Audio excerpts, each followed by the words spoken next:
नमस्कार दोस्तों, मैं Mohit. I welcome you all to my channel. आज का टॉपिक है बिहार असेंबली इलेक्शन। जैसा कि आप सबको पता है, बिहार में असेंबली इलेक्शन चल रहे हैं, इसलिए इलेक्शन का टॉपिक हमारे लिए बहुत ही ज़्यादा इम्पॉर्टेंट हो जाता है हमारे बीपीएससी एग्ज़ाम के पर्सपेक्टिव से। तो सबसे पहले हम लोग देखेंगे कि टॉपिक क्यों इम्पॉर्टेंट हो जाता है।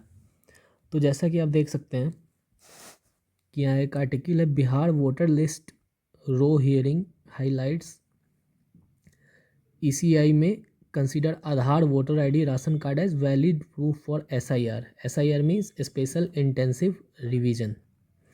यहाँ पे एक और देखेंगे, a booth level officer checks document during special intensive revision. हम लोग आगे वीडियो में बूथ लेवल ऑफिसर के बारे में भी जानेंगे। और ये टॉपिक इम्पॉर्टेंट हो जाता है क्योंकि Bihar becomes first state to adopt e voting system for urban polls. ये इंडिया में बिहार पहला स्टेट बन गया है ई वोटिंग सिस्टम करने वाला अर्बन पोल्स में। अब हम लोग देखेंगे क्या बीपीएससी में पहले भी ऐसे क्वेश्चन आ चुके हैं। तो सबसे पहले हम लोग देखते हैं, तो यहाँ एक क्वेश्चन पूछा गया था 66 या 67 बीपीएससी में। When did the election commission of India issues a press note for general election to the legislative assembly of Bihar. और यहाँ एक क्वेश्चन पूछा गया है कि कौन सा आर्टिकल इंडियन कॉन्स्टिट्यूशन में इलेक्शन कमीशन के बारे में बताता है। ये सारी चीज़ें हम लोग आगे कवर करेंगे। तो सबसे पहले प्रेस नोट पे आते हैं। तो इस बार का अगर आप प्रेस नोट देखेंगे तो 18 अक्टूबर 2025 को प्रेस नोट इलेक्शन कमीशन के द्वारा जारी किया गया है, जिसमें बताया गया है कि 2 फेज में इलेक्शन होंगे, जिसमें पहला फेज होगा 6 नवंबर को और दूसरा फेज होगा 11 नवंबर को। साथ ही 14 नवंबर को रिजल्ट भी अनाउंसमेंट की बात की गई है। अब आगे हम लोग देखते हैं कि स्पेशल इंटेंसिव रिवीजन क्या है। तो ये एक हाउस टू हाउस वेरिफिकेशन है, जो कि ये इंश्योर करता है कि सारे एलिजिबल सिटीज़न का इनरोलमेंट हो जाए इलेक्टोरल रोल में। घर घर घर जाके जो बूथ लेवल ऑफिसर हैं वो लोग आपसे वेरिफिकेशन के लिए डॉक्यूमेंट मांगते हैं, और फिर से जो इलेक्टोरल रोल है उसमें सारे सिटीज़न जो भी वोट देने के लिए एलिजिबल हैं इसको इंश्योर करते हैं। ये इसका जो कॉन्स्टिट्यूशनल प्रोविज़न है वो आर्टिकल 324 से आता है। लीगल प्रोविज़न है वो आर्टिकल 326 से आता है। आर्टिकल 326 आप लोग को पता होगा, एडल्ट सफराज पे वोटिंग होगा। 18 ईयर्स से ज़्यादा के जो भी लोग हैं सारे लोग वोट्स दे सकते हैं। सिग्निफिकेंस क्या है इसका? Ensure the integrity of electoral roll for the conduct of free and fair election. Electoral roll का इंटीग्रिटी को इंश्योर करना ताकि इलेक्शन फ्री एंड फेयर हो सके। अब ऊपर आपने देखा कि एक बार आर्टिकल 324 एग्ज़ाम में ऑलरेडी आ चुका है, तो हम लोग पहले इंपॉर्टेंट आर्टिकल्स देख लेते हैं। तो आर्टिकल 324 बताता है ECI election commission of India to control and supervise election. ECI का हेड कौन होता है? Election commissioner. उसकी एलिजिबिलिटी के बारे में हम लोग आगे देखेंगे। आर्टिकल 325 बोलता है कि वोटर का जो है कोई भी डिस्क्रिमिनेशन नहीं होगा रिलीजन, रेस, कास्ट और सेक्स के बेसिस पे। इसके बेसिस पे एलिजिबिलिटी डिसाइड नहीं होगा कि कौन वोटर हो सकता है, कौन वोटर नहीं हो सकता है। आर्टिकल 326 बोलता है एडल्ट सफराज पे वोटिंग होगा, 18+ के सारे लोग वोटिंग करेंगे।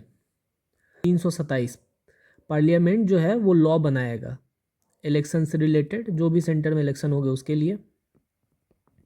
और साथ ही आर्टिकल 328 में स्टेट लॉ बना सकता है लेजिस्लेचर के इलेक्शन के लिए। Article 329 no court can interfere in the election. अब आगे देखते हैं कि इलेक्शन मशीनरी जो इंडिया में उसकी हायरार्की क्या है। ये बहुत ही ज़्यादा इम्पोर्टेंट है। तो आप देख सकते हैं सबसे टॉप पे आता है इलेक्शन कमीशन ऑफ इंडिया, उसके नीचे चीफ इलेक्टोरल ऑफिसर, फिर डिस्ट्रिक्ट इलेक्शन ऑफिसर, फिर इलेक्टोरल रजिस्ट्रेशन ऑफिसर और फिर बूथ लेवल ऑफिसर। अब हम लोग देखते हैं सबसे पहले इलेक्शन कमीशन के बारे में। ऑटोनोमस कॉन्स्टिट्यूशनल अथॉरिटी है। Lok Sabha, Rajya Sabha, state legislative assembly office of president और वाइस प्रेसिडेंट के इलेक्शन को कंडक्ट कराती है। Lok Sabha, Rajya Sabha, state legislative assembly, office of president और वाइस प्रेसिडेंट। इस्टेब्लिश कब हुआ था ये? 25 जनवरी 1950 को। और इसी दिन हम लोग नेशनल वोटर्स डे भी सेलिब्रेट करते हैं। आर्टिकल 324 से 329 में इसका मेंशन है। एक चीफ इलेक्शन कमिश्नर होता है और 2 इलेक्शन कमिश्नर और अपॉइंट किए जाते हैं प्रेसिडेंट के थ्रू।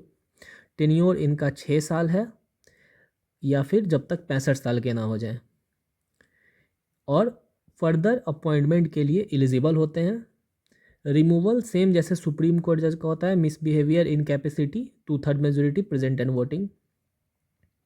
तो 3 मेंबर बॉडी है, एक chief election commissioner plus 2 election commissioner, tenure 6 year या फिर 65 ईयर, और फर्दर अपॉइंटमेंट हो सकता है। अब हम लोग आगे देखते हैं कि सबसे ऊपर हो गया इलेक्शन कमीशन का जो हेड करता है इलेक्शन कमिश्नर, उसके नीचे हम आता है chief electoral officer. Chief electoral officer का काम है किसी भी स्टेट में इलेक्शन को कंडक्ट कराना। इलेक्शन कमिश्नर इसे अपॉइंट करता है। इलेक्शन कमीशन का ये रिप्रेजेंटेटिव होता है स्टेट। इसके बाद आता है district election officer. District election officer को इलेक्शन कमीशन नॉमिनेट या डेजिग्नेट कर सकता है। अगर डेजिग्नेट करना हो तो मोस्टली डिस्ट्रिक्ट मजिस्ट्रेट को डेजिग्नेट करता है, और इसका काम है एक डिस्ट्रिक्ट में इलेक्शन को कंडक्ट कराना। उसके नीचे लेवल पे आता है electoral registration officer. Electoral registration officer एक स्टैट्यूटरी बॉडी है जिसका कि काम है किसी भी एक कंस्टिट्यूएंसी के लिए इलेक्टोरल रोल को प्रिपेयर और रिवाइज करना, एक कंस्टिट्यूएंसी के लिए। और सबसे नीचे लेवल पे आता है बूथ लेवल ऑफिसर। ये मेनली उसी एरिया का होता है, सेम पोलिंग एरिया का होता है। ये लोकल इलेक्टोरल से फैमिलियर होता है, और इसका काम है एक बूथ के लेवल पे इलेक्टोरल रोल को रिवाइज करना और उसे अपडेट करना। अब इसके अलावा भी कुछ बेसिक फैक्ट्स हैं, जैसे अगर हम लोग देखेंगे तो बिहार की बात करेंगे तो यहाँ पे स्टेट लेजिस्लेटिव असेंबली के लिए 243 सीट्स हैं, जिसमें 38 रिज़र्व है एससी के लिए और 2 सीट रिज़र्व है एसटी के लिए।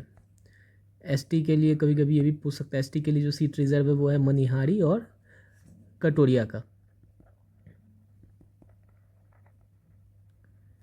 इसके अलावा अगर हम लोग बात करते हैं तो लोकसभा का जो सीट है वो 40 है, और राज्यसभा का जो सीट है वो 16 है। यही कुछ बेसिक इन्फॉर्मेशन था इलेक्शन से रिलेटेड। Thank you.